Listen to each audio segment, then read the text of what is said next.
was a concern. So children were just coming in sort of half an hour and an hour later because they were going to bed late, and then coming in without breakfast as well. So attendance at the time was approximately 94%.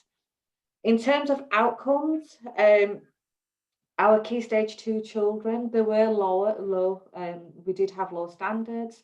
We were struggling to to be on par with the local average, let alone the national average. So we were significantly below the national average. And in particular, boys' progress and boys' achievements was a massive concern for us, as I'm sure has been in the past for many schools in Bradford. Like I mentioned earlier, we had huge staffing issues. There wasn't really a senior leadership team when I arrived at Horton Park. The deputy had left, the assistant head had left, and many supply teachers. So it was very unstable. And as we know, that has a direct impact on behaviour and safety in school, because the children in particular felt very insecure, and they weren't sure which teacher was going to be in from one day to the next, really. And ultimately that had a negative impact on our attendance as well as standards. So at that point, really, it was an opportunity, once some of those areas had been sort of addressed or on track to be addressed, it was an opportunity, if we just move on to the next slide, Emma, for us to really consider a few questions in terms of what we wanted to offer as a school community. What is it that we wanted to, our school offer, the package, the programme. But in order to get there, we had to really think through some key areas and ask ourselves some questions. And really, we had to be honest and transparent, because sometimes, when you're in that position, and I've been there myself, you can almost become a little bit defensive. So we had to be honest with ourselves. And if we're, it starts from within. If we're honest to ourselves and transparent, then we can, do the best that we can for our children and their families. So really, in terms of implementation and moving forward, we were thinking about our aims with parental engagement. What is it that we want to achieve, and what are the outcomes that we'd like from a programme to support parental engagement? Why have we seen this and recognised this as a key priority? Our children are achieving less. Attendance is a concern. Punctuality is a bigger concern. How will supporting parental engagement address some of those priorities that we've identified on our school improvement plan? What is it that we're doing now, and how can we build on these? So even within that period, although we felt there were lots of things going not quite right, there are also the small steps that we were making that were actually having quite a big impact. And so it's how can we build on those strengths? So we're really thinking about how well are some of those strategies working, and those strategies that aren't as effective, why is it that they're not effective? What else can we do? And as we know, there's lots and lots of evidence out there to support parental engagement and to support schools in driving forward parental engagement. So which areas have better evidence? Looking at national, but also local, because there's lots and lots of exceptional practice out there, research-based evidence, which we tapped into. But really, Horton Park within Canterbury is Horton Park within Canterbury. It's not Horton Park in London or Wales or Scotland. It was something that had to work for our school and our community. Another question we asked ourselves is, what would less involved parents find helpful? And how do we get to that information? How do we get to that point where our parents are coming forward, not just to complain, not just to talk about an attendance issue or a behaviour issue, but what is it that we can do to develop that partnership and collaboration? And then finally, how can we monitor our progress? So one of the first things, before I move on to the next slide, and Naveed's going to talk a little bit about the next slide, one of the first things we did was we had to be brave enough to invite a group of our parents, because we felt it was okay leadership listening to some of those messages, but we also needed to be brave enough to invite those parents into school and allow our staff and parents to have that open discussion. And that was one of the first things we did, actually. we had a staff meeting with just the teachers and our sort of the wider support staff as well, and we invited a group of parents who had somebody struggling to. Can everybody hear me? Mhm. And who had quite a number of issues that they were quite open and wanted to share with us. So one of the things we did was we invited a group of parents, and it was a really brave thing to do because they were telling us about things that weren't working as well. And they said things like, you've got a curriculum which some of our children are not engaging with. They're coming home and they're bored. They want an exciting, engaging, but also relevant to Canterbury. Our children have got a park next to them. So what is it that you're doing to develop outdoor education, for example? They like to go and do things. They like building things. They like making things. And, they were sharing some ideas like that. And quite a number of our parents were sharing some of their journeys and their experiences as students as well as children when they were in school. And unfortunately, not many of them had some great experiences. So it was really eradicating some of those thoughts and experiences, or trying to build on that and showing them that a school can be a better place and can be a great place for learning for all stakeholders. So moving forward from that, I'm going to hand over to Naveed, who's going to share with you our approach. So moving on to 5 to Thrive, Naveed. Hi, everybody. Yeah, good afternoon. Thanks, Salma. I think I'd just like to add to what already Salma's already said, really. It's about identifying the barriers, and that's key, really. Many of our parents had negative experiences of schooling themselves. So, really, what we needed to do with those parents is to develop a relationship with those parents to bridge that gap, to mitigate those barriers, and to develop that personal relationship.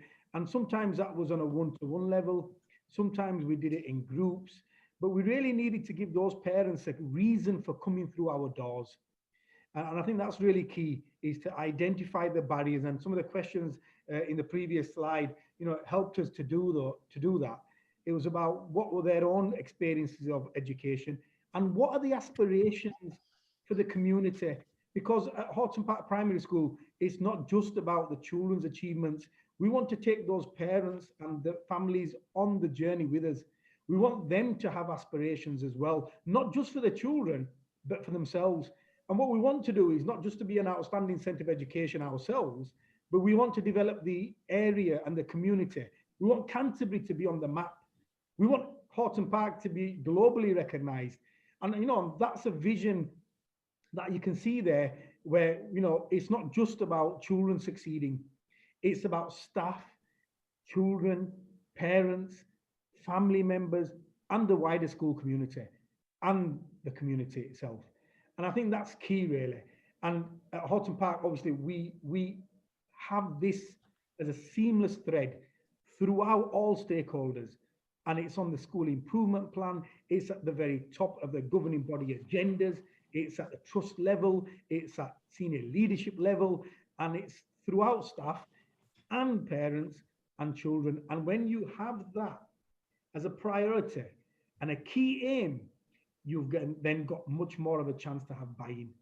So at Horton Park, we have a 5 to Thrive.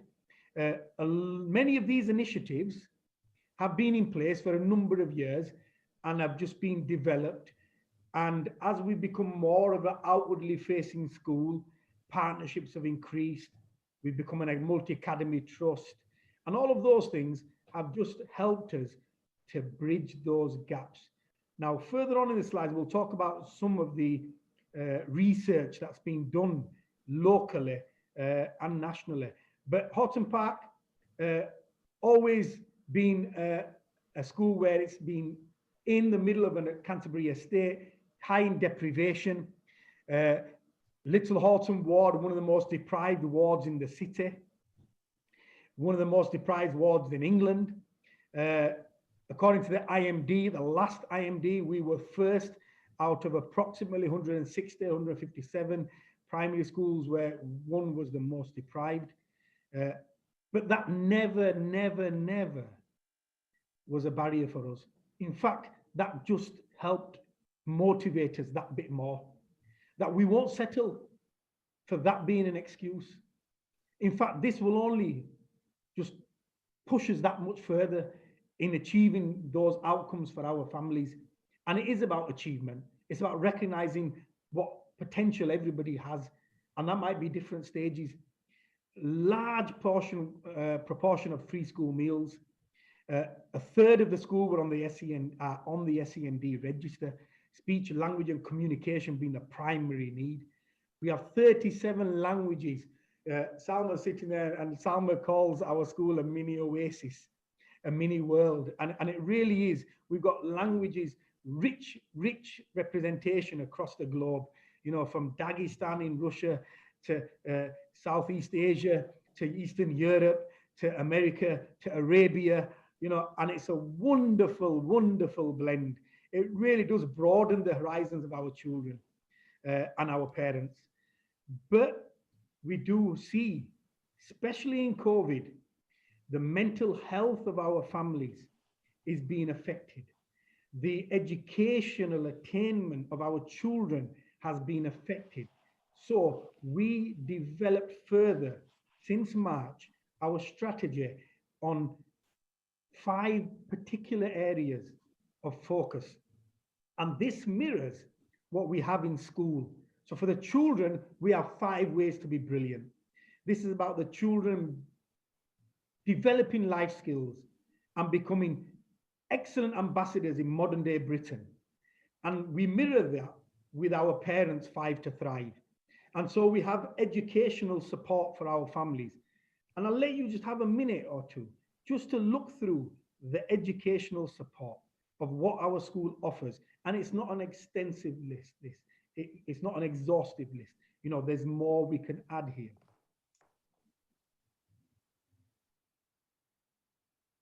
So we've got 10 points there. It ranges from targeted learning programs delivered by our parental involvement worker, which is a key priority in terms of her appraisal and my own. It stems from the school improvement plan as a school priority, as what are we doing to diminish that gap or to support those children who are not quite progressing as we would like. We're involving the parents with that. And it starts off very small. Support for homeschool diary. It's a key communication tool in school. So we're supporting our parents in filling in that diary. What are the expectations of the diary? How can we communicate with our parents more effectively? Then you've got library sessions, open up to the parents. We have our dads coming in, reading with their children, mums coming in, reading with their children. And it's wonderful to see. The library's been developed over the years, and it's a wonderful resource. Newsletters telling parents what is going to be done this term, this topic, what they can do to support, and the various elements there. And we'll touch upon some of those as we move forward. We want to support our parents with physical health, looking at the cycle track we developed, cooking, nutrition, school nurse support. We're looking at mental well-being. The school has mental health first aiders. We've got support for domestic violence. Our Bereavement UK partnership is wonderfully robust. We've signposted parents who have been suicidal at times, some of our parents over the years, and we've been able to support those families. Bernardo's referrals in terms of COVID, see, hear and respond, how they feel during COVID.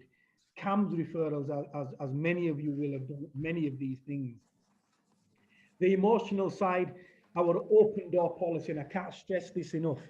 You know, we say to our parents, they can voice their concerns in any which way they like in our office, in leadership offices, and that's absolutely fine. You know, we don't want them to, you know, to shout at us in the playground. Was and we need to improve. If you just noise from everyone else would have to do Can you just, sorry to interrupt, Naveed, can you please make sure that you've got your background on mute and then we won't have any interference? and I heard it was hard. Well, when I recognised the names, I thought heart attack. I think it's SLC. I can hear some background noise. I'm not sure. Forgive me if it's wrong. Thank you. So our open door policy is crucial, and that stems from, and only this week did I have a parent come up to me and say, it's wonderful to see leadership outside. Come rain or shine, the consistency and the level of consistency we see as parents from leadership, it really means a lot to us. And we've been doing this for a number of years now, but still it means so much that the parents can even now come and say, we appreciate it, thank you. It enables us to nip things in the bud, as I like to say, before it gets to an escalation stage, or it gets to a stage where parents are feeling overwhelmed. We're able to deal with issues on a very low level, on a very personal level. And if we need to bring them inside to talk and in the comfort of our office, we do that. But if we can just nip that in the bud in the playground, again, we do that. And we're out there morning and afternoon. And the last column is the financial assistance. And I feel it's a real strength of our school, the fact that we're able to offer weekly benefits advice, weekly debt advice. We're able to seek funding to provide uniforms for our family. And we've only seen that increase since COVID and since lockdown.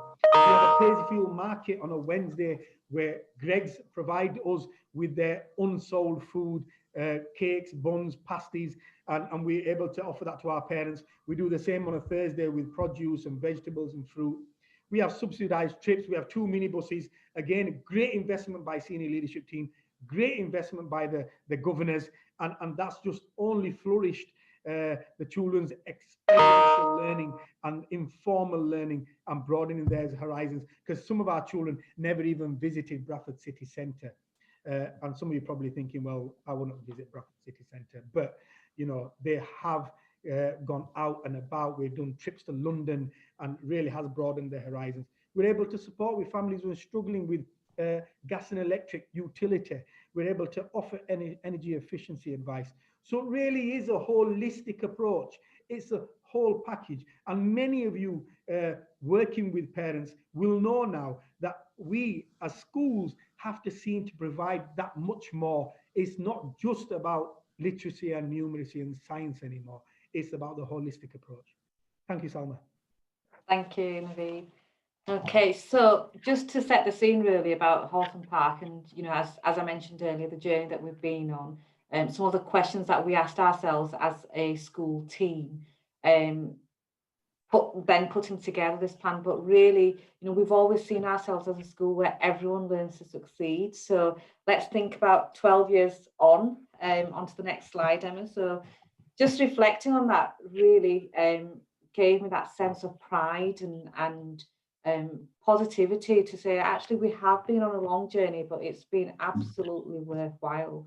And like Naveed said earlier, yes, we did have many barriers to our children's learning. However, that was never seen as an excuse for underachievement. It was never seen as an excuse for our children not being able to succeed in life, and for us to be able to put them on that platform and give them that solid foundation that they absolutely truly deserve. So 12 years later, we're now a 2-form entry school with a school-led resource provision, which is a DSP, and that's actually situated on Canterbury Nursery School site. We work very closely with Canterbury Nursery and share quite a lot of our strategies and approaches together as well. We're part of Exceed Academy's trust. Although we're still relatively high in terms of our pupil premium grant allocation, that has reduced slightly. Having said that, our EEL percentage and new to English percentage has increased. So although pupil premium's gone down slightly, EEL and new to English has increased, which sort of indicates the demographics of the community now. So as Naveed mentioned earlier, we are a quarter of the school, a third of our school really is still under the SEND sort of remit on the register, and we're really pleased to say that at least for the past 3 years we've had no exclusions and an attendance of approximately 97%, and that's not come easy to us. We've had to work really, really closely as a school team, our families, and also with our partners, working with the authority, working with specialist specialist agencies out there. We also made the decision to invest in a dedicated community team to support that community collaboration, cohesion, and hence we have Naveed in his role as community learning manager, and also we have a parental involvement worker as well. And they work really closely with the inclusion team, our learning mentors and the Senko as well. We have a coordinated approach, as I've sort of implied. We work in collaboration with other teams in and beyond the school, and we'll talk a little bit about that later. But really, the community team are working very, very closely with the teachers. They're working very closely with the inclusion team to make sure the pastoral support is seen through. And they're the bridge really between the parents and the school teaching staff as well. So we have attendance meetings, behaviour panel meetings, and Naveed and the team are quite critical. Their roles are quite critical in those sessions. We're proud to say that we are in the top 2-3% of all schools nationally for our performance and achievement in Key Stage 2 for progress and attainment. We've been in the top 5 primary schools in Bradford for achievement in the past 5 years. We've got a very inclusive provision recognised through a range of accolades and accreditation. So we are the only primary school to have achieved a Centre of Excellence Award, the NACE Award, also the Engaging Families, and a number of awards recognising the work that we do and the difference that we make. Parental engagement really has been and will continue to be a priority in our school improvement plan, and is highlighted very strongly in the school SEF. So it has to come from the leadership team, the governing body, the trust, the senior leaders, and then everybody has to have that ownership. And the school improvement plan is actually reviewed half-termly by all staff. A dedicated staff meeting is allocated to the review of the school improvement plan, and everybody contributes to the progress that's being made to all the priority areas, including parental engagement. And really the next point is our shift from parental involvement towards parental engagement. So we went from a stage where no parents were actually very few parents were sharing ideas and strategies to move forward in terms of parental involvement. Then we got to the stage where we did have a number of strategies in place. So we had a summer fair, a winter fair, and other open sessions, etc. And lots of parents attended. So we moved from building on from those parental involvement strategies towards parental engagement. It's how do we engage our parents in their children's learning? And that's been a big shift for our school. And it's meant that we've had to have a real focus on connection rather than correction. And Naveed and I were having a chat about this yesterday, actually, and just being proactive, like Naveed mentioned, going out there, connecting with our families, creating that culture, that value, that relational value, the relationships that we have, strengthening the school ethos and getting that recognised by our families. In Education Endowment Foundation, we'll be making reference to research and studies carried out by the EEF throughout our webinar, and it really defines parental engagement as the involvement of parents in supporting their children's academic learning, which includes approaches and programmes aimed to develop parental skills such as literacy or IT, and then as well as general approaches which will support parents to support their children, for example, with reading, homework, project work, and more intensively programmes for families in crisis, again, which we will touch upon later as well. So if we could just move on to the next slide, which I believe is a group task. Can I just ask, Salma, before we do, Alex, one of the participants has asked, what does CLM stand for? You know, the Dedicated Community Team? Yes, so it's Community Learning Manager, which is Naveed's role. So it's very much to at the time when we were off during one of the school inspections, community and the involvement with the community was very much recognised that it was an area that needed to be developed. So we made the decision and we sort of thought quite creatively about what the school needed. and we felt we needed a community learning manager who would oversee and be on that sort of middle leadership level, really, to drive parental engagement forward. And Naveed, I'm sure remembers this very well, but actually this was a role. The recruitment process involved parents right the way through. So he was interviewed by the parents. Naveed was brought into the hall where there were groups of parents, and he basically had to go and meet them.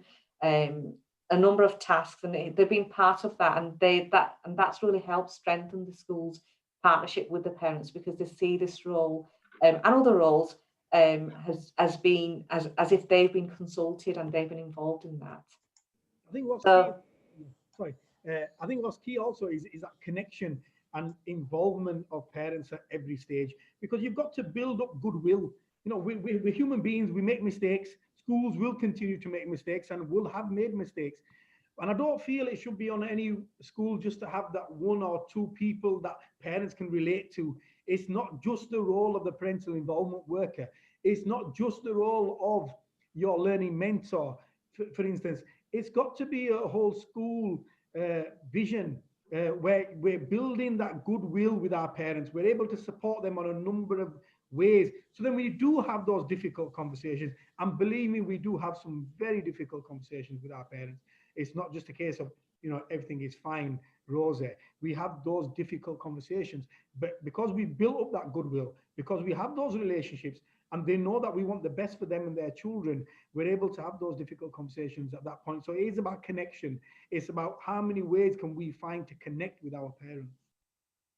Thank you, Naveed. So as a gap task, and I know Emma emailed this out to you, you were asked to reflect on and identify maybe a hard to reach family that you perceive to be hard to reach. What we'd like you to do really is think about some of the things that we've shared today, as well as your particular case. What were or are the barriers to their engagement with school? What is it that's stopping them from engaging and connecting with you? Which strategies were or are still effective? And what was not as effective in overcoming some of the barriers identified? We'd like you to spend and just talk to each other, really, and because often when you do speak, to each other, you share more ideas as well. We'd like you to spend maybe 5-10 minutes just reflecting on the gap task that you've had, and then Naveed, Emma, and myself will sort of dip in and out. I think. Are you allocating this to a group, Emma? No, what we'll do is, can I just what I'll do is reiterate what the gap task is, just for those of you that may not have kind of had the opportunity to read it yet. And the idea is that this gap task is completed by the 8th of January, but you are beginning today to reflect and think and identify that hard to reach family. So it's to bring to mind a disengaged family that is hard to reach, and over the coming weeks adopt suggested strategies from today's webinar and session, and then put them into practice. But in your group task at the moment, what's going to be fabulous is for you to start identifying that family, what the barriers are, and any strategies that have that you have that may have worked that you can share with other colleagues, or strategies that you're using at the moment that may be effective or not. So it's sort of like a bit of a networking opportunity. So I'm going to now put you into breakout rooms so that you have the opportunity to discuss that. And as Salma said, we'll give you 5-10 minutes in there, if that's okay. So there should be 5 people in each breakout room. Okay. So if you join that now, that is fabulous. Thank you. But Salma and Naveed, if you stay in the central base initially, is that okay?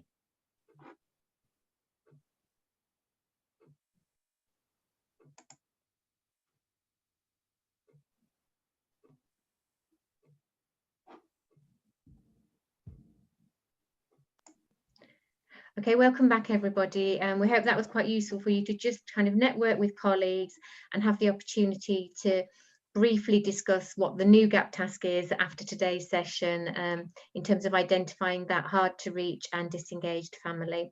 and I'm going to hand back over to Salma and Naveed, who are going to give you some really quite interesting and hard-hitting contextual information about what it is like. We know that you know what it's like out there in Bradford, but from a statistical perspective, we've got some quite hard-hitting facts here. So over to you now, Salma. Thank you, Emma, and thank you for everybody for your discussions around the identified hard to reach family. I know you're going to go and continue to reflect on that case study as well. Just to move on slightly now to the pandemic that we've all, which hit us in March last year, academic year. We're just thinking really about some of the effects on our families that this has had.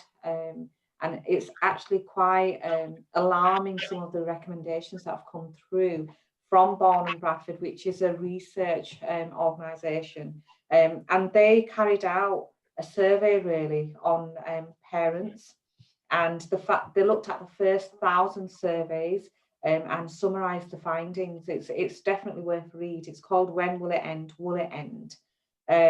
And really what's come out of there is that there are massive concerns that the lockdown measures implemented across the nation to contain the COVID-19 virus may have actually had and led to an increase in the health inequality between adults and children from deprived families in particular. And in Bradford, we're very familiar with that situation. From not only from deprived, but also from ethnically diverse backgrounds as well. And those groups of families have been most likely to be affected.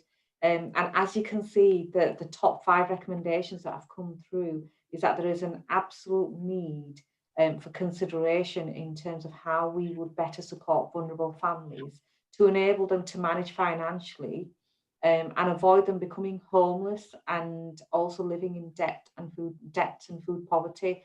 I was listening to the radio just yesterday, and the homelessness in Leeds, and I'm sure Bradford is just equal to that as well, has just shot through the roof really, and it's a massive concern, because we know that where there are these issues and these situations, it has a direct impact on the well-being of our children and the relationships between families as well.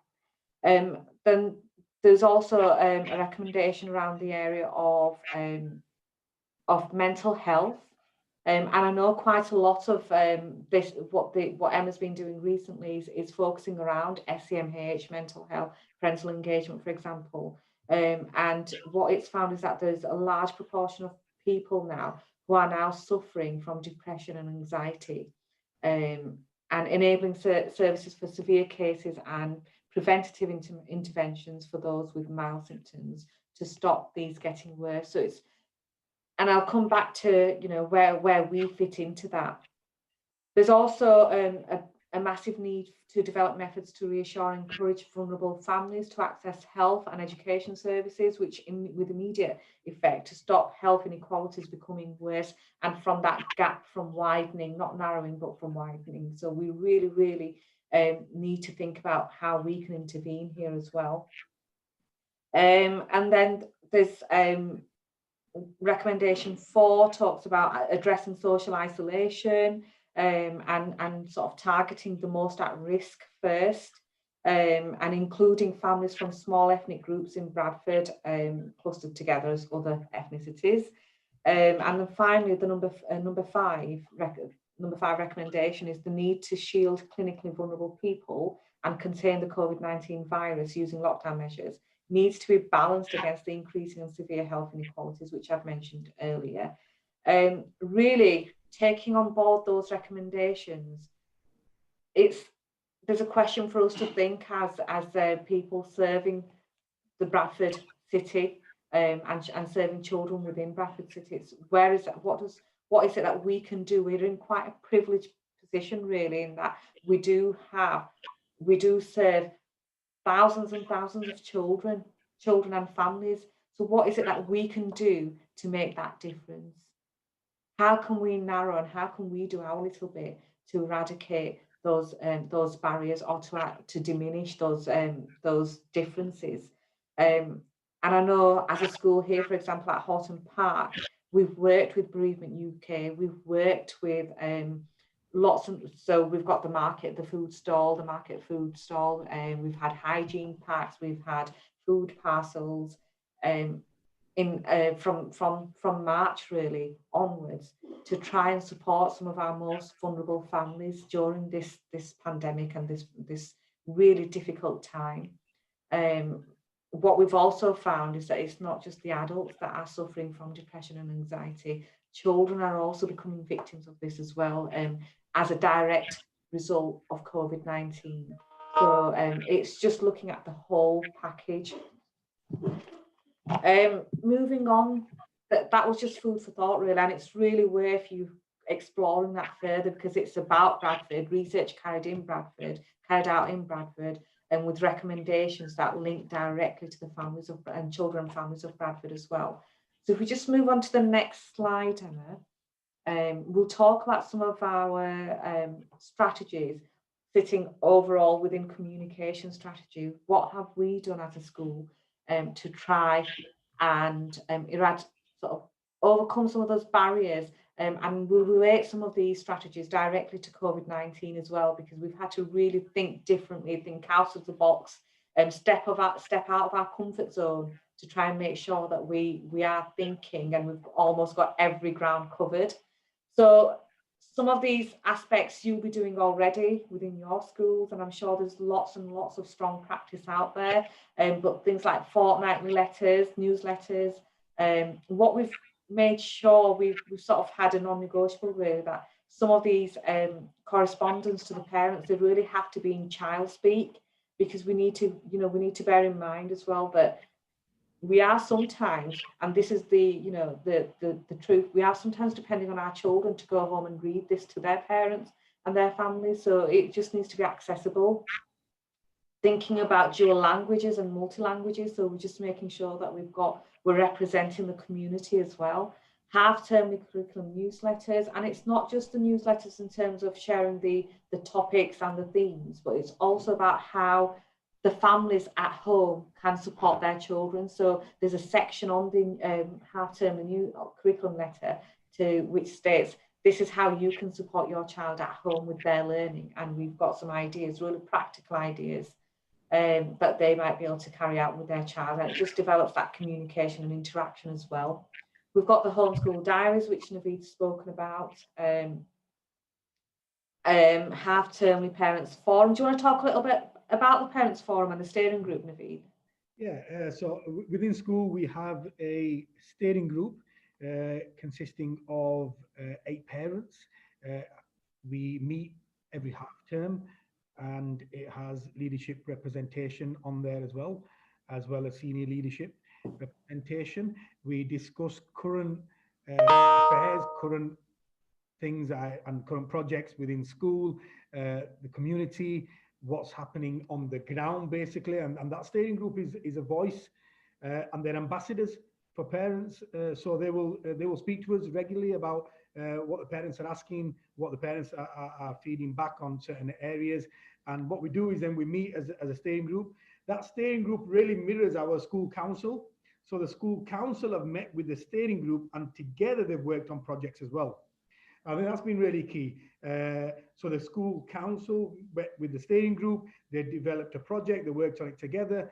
If the steering group need any requirements, that meeting summary will go to the governing body for any financial implication, and then decisions are made at governing body. We then feed that back to an open parents forum.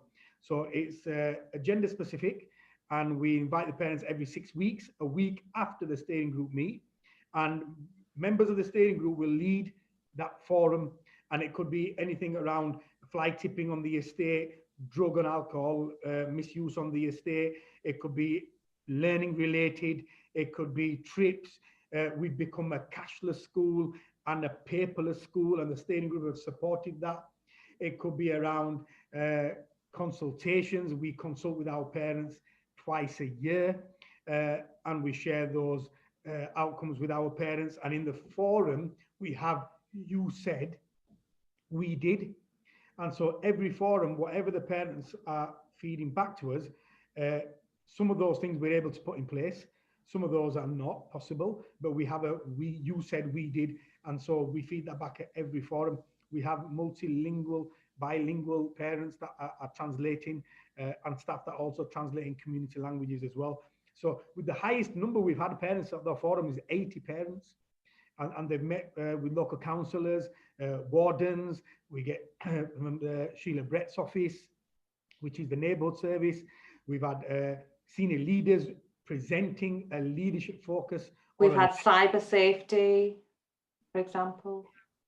Lots. So can I just add to that, Naveed? One of the structure to the Parents Forum is that there's always an input from the senior leadership team, so either the head or the deputy. And then there's always a focus on the learning aspect as well. So Naveed's absolutely right in that there is a section on you said we did. So we always come back to, because we can celebrate those achievements, and the parents can see that we are taking on board some of their suggestions, and they can see direct impact. But there is always a learning strand going in there as well. So whether it's about phonics teaching at home, or how they can support their children with maths at home, the RSE curriculum, for example, or online safety, there is always a learning strand. And then there's other aspects as well. So it could be adult learning. It could be to do with the field, or vandalism or crime, because, you know, we have been subject to an arson attack. We, you know, as vandalism was quite high on the estate. Minibuses have been vandalised week on week. So it's absolutely critical that we do tackle some of these issues in an appropriate manner, and that we're not hiding anything. We've got that transparent approach. So we do open up that forum for those discussions to take place. And it's very much a two-way process. So yeah, that's how the Parents Forum operates, really. Back to you, Naveed. Thank you. And then we've realised that actually in this technological age, that lots of our communications were done just by paper. So we had a vision where we wanted to become paperless. We wanted to introduce an app for parents to communicate with us on different methods and different modes.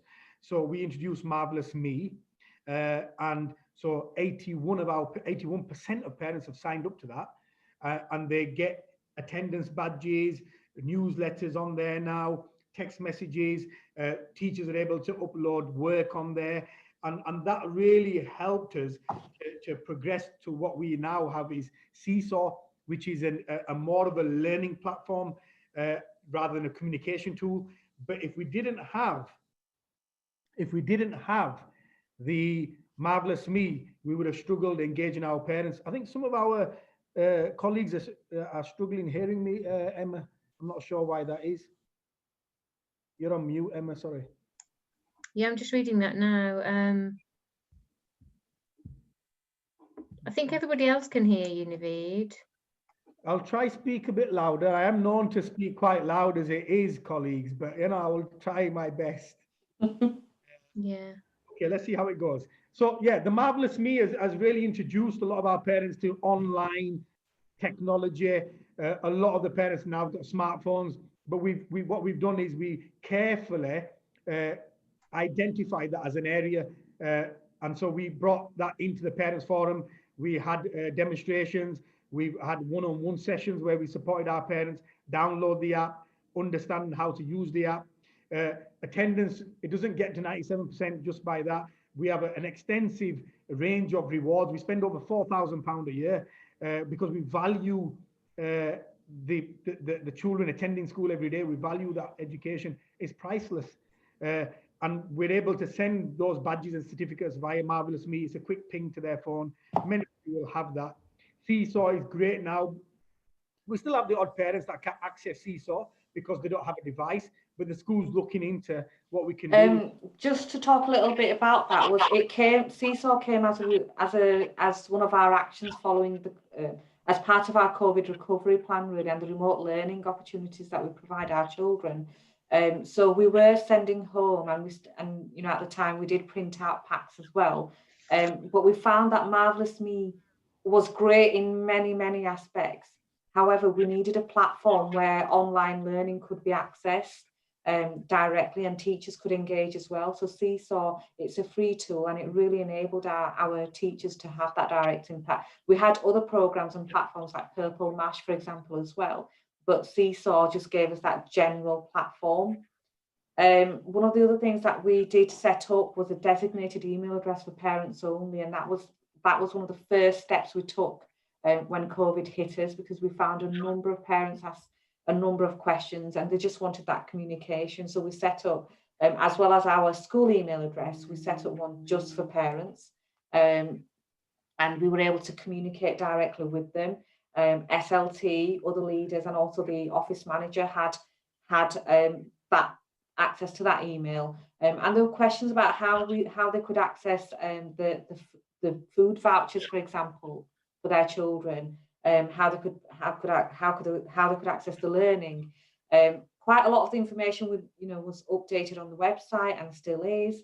And then we've also continued with a text messaging service. The email address then developed really. So reception said, well, actually, can we have our early years email page set up as well? So the early years team were able to liaise directly with the parents as well, and in addition to Seesaw and Marvelous Me. The text messaging service has continued right the way through. It's quite a cheap strategy in terms of, cost-wise, financially, and the impact that has on school is huge. You can see that the EF carried out a research looking at using text messages to improve parental engagement and pupil attainment, and to see whether or not it really does have that impact. And what they found was that effective parental engagement can lead to learning gains of at least 3 months over the course of a year. So there is that evidence out there as well. And as you can see on the slide, I've just taken a screenshot of that research carried out texting parents. The cost is minimal, but the impact is quite high. So it's definitely worth an investment. What I'll say to that, Salma, is we do welfare calls, and we have done from the beginning of lockdown. But it's not just welfare as in to say, well, how are you? How's your family? How are you coping financially? We're actually celebrating the children's, re-transitioning back to school. So some of the children are doing some great work. So we're ringing the parents saying, just wanting to know, your child's doing some fantastic work. Well done. Your child's really improved on the attendance. Thank you. And we're doing some of those calls as well. And some of the parents are really appreciating those just catch-up calls, welfare calls, celebration calls, call it what you want. But ultimately, they really see that as a great, oh, thanks for letting us know. And it's just a quick phone call. Well done in these times, you're doing great.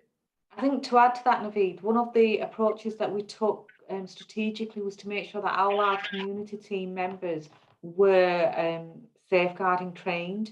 So they are actually named per people, designated safeguarding leads, our PIWs, and so is Naveed as well. And that really supported us on a day-to-day basis, but in particular during COVID time, during the lockdown period as well, and still does. So even when we were out of school for many of our children, we were able to carry out those welfare calls and checks. But we continued with our safeguarding meetings remotely, and we were able to really sort of tap into the expertise of the community team, senior leaders, and other colleagues who had had that training. As part of the communication strategy, we also, our inclusion lead, who's our assistant head, also looked at communication with our other agencies. So the educational psychologist, the speech and language therapist, and I know the speech and language therapist from Horton Park, who was commissioned by Horton Park, actually worked remotely with a number of our families, a number of our children. So it's just making sure that although school was open for just a few of our families, that support continued throughout the period. So that the speech and language, educational psychology support, and other agency support, they continued really, and it never stopped for our school. We also, one of the other things we did was we opened school up in the summer term and the summer holidays, the last 2 weeks, and we targeted key children to come into school so that they could step back into school. They hadn't come in during the lockdown period, but we knew they would struggle in September. And Naveed led on that actually. with other colleagues from school, and they had a meal in school. They carried out activities, etc. But it was just to bring them in and to also see the parents as well. So if we just move on to the next slide, Emma, please. We're going to, before we come on to the group task, what we're going to do now is, you've had a chance to listen to Horton Park's journey, where we were over 12 years ago, where we're at now. I think it's just, you know, useful for you to hear it from the parents, a parent herself as well. This particular parent is now a member of our staffing team. She works with a child one-to-one, and she was really, really nervous when she did this recording, but she said, I need to do this so that other colleagues can hear the impact that parental engagement has had on my life. And it's very sort of specific to her and her journey, but it does represent and it does reflect on some of the strategies that we've shared with you so far. So we'll let you have a listen to this, and then you can have a discussion in your groups as well. If you wouldn't mind just pressing the audio, please. At Horton Park, I did volunteering on trips, which progressed to volunteering in steering group, which I enjoyed. That also led to me having a voice for the parents, for the governing body. So if the parents had anything to say, that I would be bringing that back to the steering group for the parents. I also volunteered the summer fair, the winter fair, which I also enjoyed and looked forward to. From there, that then progressed to being a lunchtime supervisor, which I did for 3 years. I enjoyed that as well. So the experience I got from lunchtime supervisor is I got to work with the children whilst outside. I was doing lots of games and learning new activities. That then made me want to work in the classroom, you know, volunteer in the classrooms and help them to do their learning. And whilst I was doing this, I was also attending my maths and English courses for that time during the school whilst I was volunteering. So I was doing my courses in school with a few other voluntary people from the steering group joined to do those courses. I did my level 2 functional skills, maths and English, and it took a full year to do that for both courses. And because I got a feel for learning, I then attended college for a makeup artistry course, which I do for special effects makeup, and I enjoyed that as well. Currently now, I'm delighted to be a teaching assistant, which I have been doing now for this will be my current 2nd year at Horton Park, and I've enjoyed it so far. As you can see, what a great success story, and we do have a number of parents who have followed a similar path, really. And you know, not just within Horton Park or the catering team, for example, they've gone into work in other organisations as well. Before we discuss that any further, we wanted you to have an opportunity to discuss that particular recording that you've just heard. So if we move on to group task 2. Okay, so I'll put people into breakout rooms so that you can have the opportunity to discuss information that Salma and Naveed have just shared with you, but also your thoughts and reflections on the case study recording there, which I agree with Salma is really, really powerful.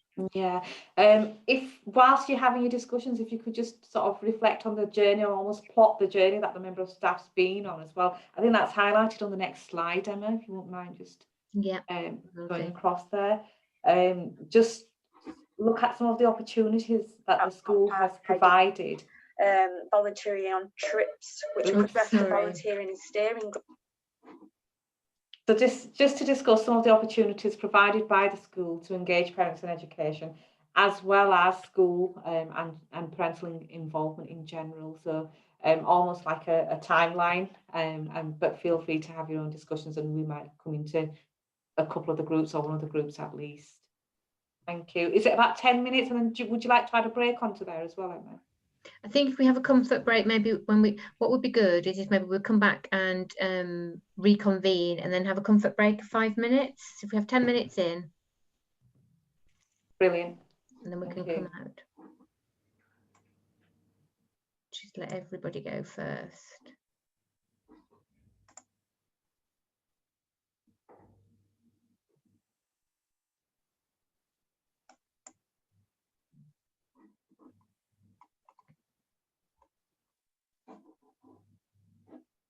Is everybody okay to join their breakout room? If your school community, maybe a parent or in another sort of setting, really.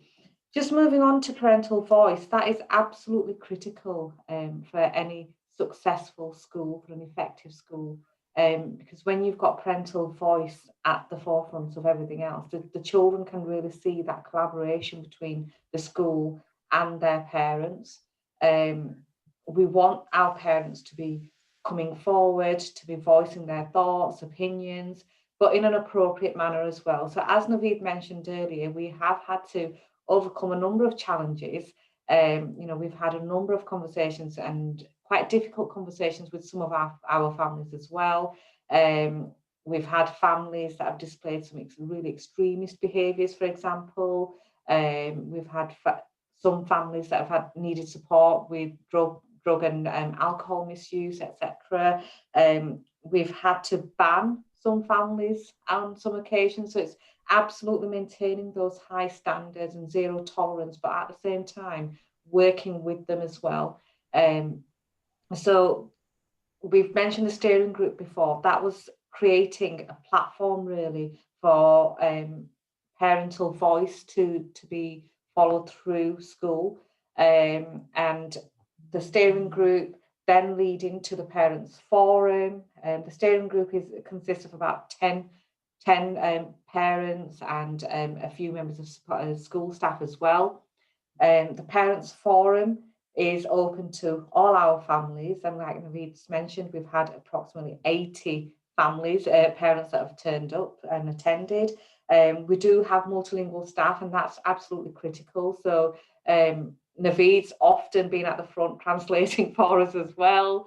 And we've had other, we've used parents as ambassadors as well. So we've had other parents who have supported the translation interpretation. So they've sat with other, they've sort of seated themselves amongst other parents speaking their language as well, and been able to translate and get them to understand the topics being discussed.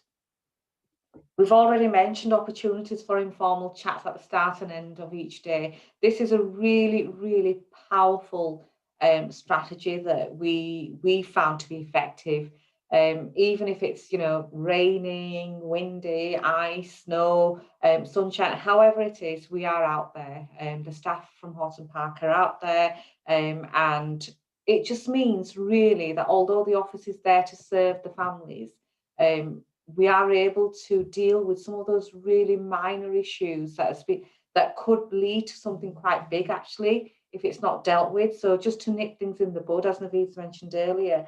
Another thing that came through from the steering group is they did a site walk, and they identified parts of school that would promote parental engagement and parental involvement. What could we do to bring our families in? And one of the things they said, first of all, was just stood at the office area.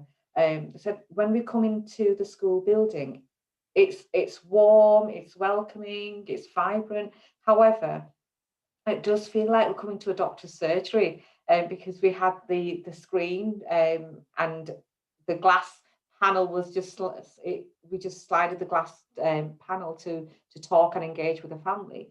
So one of the things we did then was we just built a desk outside in the entrance area in the foyer, and that created that open atmosphere. And the feedback that we've had from our families has been absolutely great, and it just means that we're a school now where as soon as you step into the school, they know that they are feeling more than welcome at our families. So that really has made a massive difference. Meetings with SLT, informally and formally, what we've said is, however big or small the issue, if if you need to discuss that with us, please come in and discuss that in our offices or via telephone. But let's not be having these conversations in front of the children, because the children need to see us united and in collaboration. Yes, we may have some disagreements, but we do work together and positively as well. So Naveed and I have had a number of discussions, some quite heated discussions as well, I'd like to say. But actually, every time we've ended those conversations and we've reflected on those meetings, we've always had a positive outcome. And the parents have respected the fact that we are doing everything we possibly can to support their children, and they also appreciate that we recognise how much they care for the well-being of their children as well. So it's that two-way process. And one of the things that we've also sort of built into our parental consultation sessions is parental surveys. So we do have colleagues who literally go around school whilst parental consultations are taking place, and we've sent surveys out electronically now with the pandemic, but we do complete surveys whilst the parents are with us and coming through the doors. We just sort of grab every opportunity really, and then when we've reflected back on the outcomes, great information for the school, but also where there are cases that we can follow up, we do follow up each case. So where they've said, for example, that they believe their child is being bullied, when we've looked into it, we've called the parent back and we've actually worked together to resolve that issue. And sometimes it's just come down to they've had a fallout with their friend. And it's as simple as that, but it's something that they have highlighted on the survey, which we've then been able to follow up. And that's just one example of many, really. So moving on to the next slide and looking at empowerment and engagement. As you saw, hopefully through the case study that we shared with you on one of our parents, it is absolutely significant to empower our parents so that they can engage with school life. And by engaging with school life, they're also engaging with their child's learning. So looking at every possible opportunity that we can do to raise aspirations at all levels, at the child level, for the family level, parents. So looking at volunteering opportunities, we went through a phase where we had just soft courses at Horton Park, so henna, beauty, and baking, etc. And to really structured and carefully thought out adult learning courses so that the parents can achieve and obtain vocational qualifications. And I think there was one particular year where 63 of our parents left with a vocational qualification. That just means 63 more of our children being able to be supported well and effectively at home. And that professional discussion around education, learning, supporting each other, great environment to be in at home as well. So we've mentioned parental voice and interviews of new staff, in particular with office and key roles, so the community roles, for example, parental involvement in school events. So they're there, part of every event that we do. So, and this is where the parental involvement comes in. So children in need, for example, summer, winter fairs, etc. Our parents are involved all the way through, as they are with parental visits. So when we do have when we've got residentials, for example, taking place, we had residentials initially only in years 5 and I think it was 4, and we only had a handful of families wanting to send their children. We now have residentials taking place right the way through from years 3, 4, 5 and 6, and the majority of our children do attend and they do take part in the residentials. One of the things we did first of all was we met individual parents who had those anxieties and apprehensions around sending their most precious thing in their life, away for a few days. And also we arranged visits so that the parents could themselves go on the residentials as a day trip, the venue, the location, and just explore what's out there and what we'll be providing for their children during that time away from home. So That's been really successful here at Horton Park. Lots of community initiatives that will take place. So we sort of take part in every initiative that might be taking place around the community in the Canterbury area or Bradford overall, whether it's something to do with the Lord Mayor, whether it's something to do with Horton Park. I remember there was a child, there was that situation sadly where a child committed suicide due to bullying in school, and it was in the media and everywhere. So there was an event that took place in our local community centre. Naveed and I went along and we spoke on behalf of schools and just sort of reassured some of our families with strategies that are in place to support our families and children. And that was really well received by the parents. I don't know if there's anything you want to add to that, Naveed.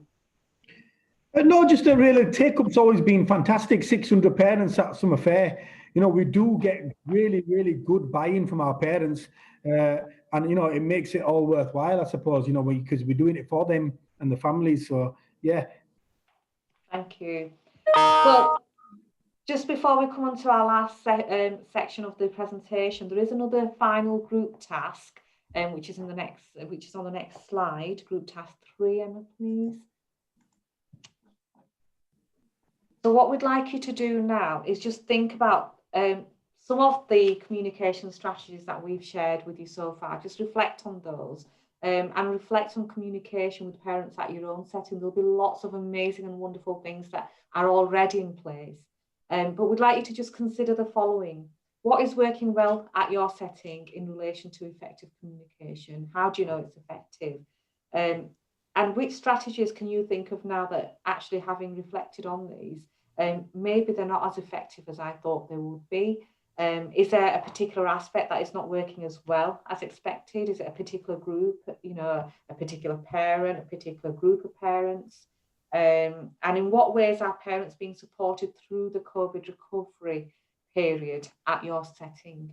We'd just like you to share those thoughts really with each other in your groups. That's okay. Can I just add as well to that, please? So if for your parents, do they know who to go to? Do you have a communication flow chart? Do you have a communication strategy in that respect? So do your parents know who to go to for what, when? So, yeah. Thank you. Over to you, Emma, to take us into our groups. Fabulous. Okay, off you go.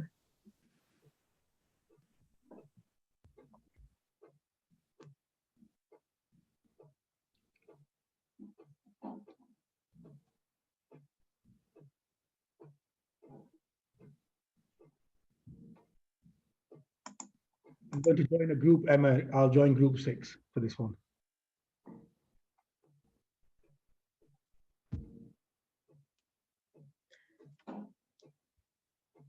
If you just click again, Emma, then the heading will come up. Okay, so we've talked about quite a few of these initiatives already. So I'm not going to go through every single one. I'm just going to pick out the bottom one, really. And it's what we do in terms of external funding. And I think as a school, I think we're absolutely phenomenal, if I have to say so myself, that we do really well in drawing down external funding. So the market stalls and the work with Fuel for School, we're able to provide all children in school on Friday with a piece of toast. We have a free breakfast club sponsored by Greggs. We have really heavily subsidized children activities Easter, summer and Christmas through Children in Need. We've had funding for our library before. Greggs donate their unwanted food on a weekly basis to us. We're able to give that to our parents. Family Action, we get support for utility support for our parents. Save the Mother's Trust and organisation with food parcels. And Inspirational Women Foundation. We've also had support from Sport England for muggers and things in school. In terms of family support, we've looking at Greggs now to download a family support package for our children and families, so they can get white goods, freezers, fridge freezers, microwaves, things like that. And we identify families and we speak to them and we refer that. Uniform assistance every year we get from Greggs. We've got Tesco COVID fund, another the Children in Need COVID fund. So yeah, external funding is crucial for the school to continue these families. And I think We've also accessed training, haven't we, Naveed, for mental health first aid. So Naveed is now our Horton Park's mental health first aider for staff. We've also, one of our learning mentors, he's a mental health champion for the children. So that offers support to both children and families. And the grounds have been developed to support our families in terms of walking track, archery for parents and things like that. So there's lots of things in terms of on offer for our families. I'm more than happy for the colleagues to bob us an email if they want to talk. And I think linked to that really is that ability to be able to challenge. So yes, you will get lots of families who need. I'm just looking at the early help referrals and the connection with children's social care. We through the lockdown period have been in regular contact with social workers and the managers, etc.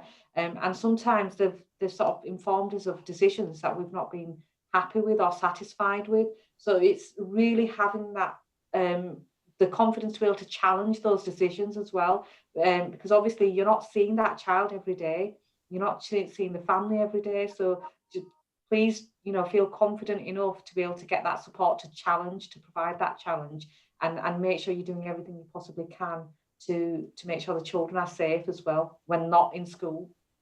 Yeah, I just to add to that, really, if that means ringing the police, or if that means ringing the managers of the social workers, and so be it. I think we've got to be tenacious in that, and safeguarding is paramount, absolutely. Moving on, Emma, please. Rahima, no problem. We can pick that up, no problem. I'll give you my email at the end, and that. Support agencies, just a few of the agencies that we work with, just a handful that we can put on here, and it would be Family Action, like I said, Save the Mothers, Barnardo's. I've been in school, we've done LGBT work with our parents and families through Barnardo's. We've got the See Here Respond. We've had other initiatives as well. There's Escape, Bereavement UK, School Nurse, CAMS, Greg's, Tesco, Children Read, Magic Breakfast. The list is extensive, honestly, it's extensive. Naveed, can I just talk about Bereavement UK? Because I think one of the experiences that will stick with me for a long time to come, I think, is how the difference that we made to that one particular parent who came in that morning saying she was looking to go and commit suicide when she goes home that day, and it was really that swift connection that we had with Bereavement UK, and the measures we were able to put in place, they came immediately, didn't they? Their involvement was immediate.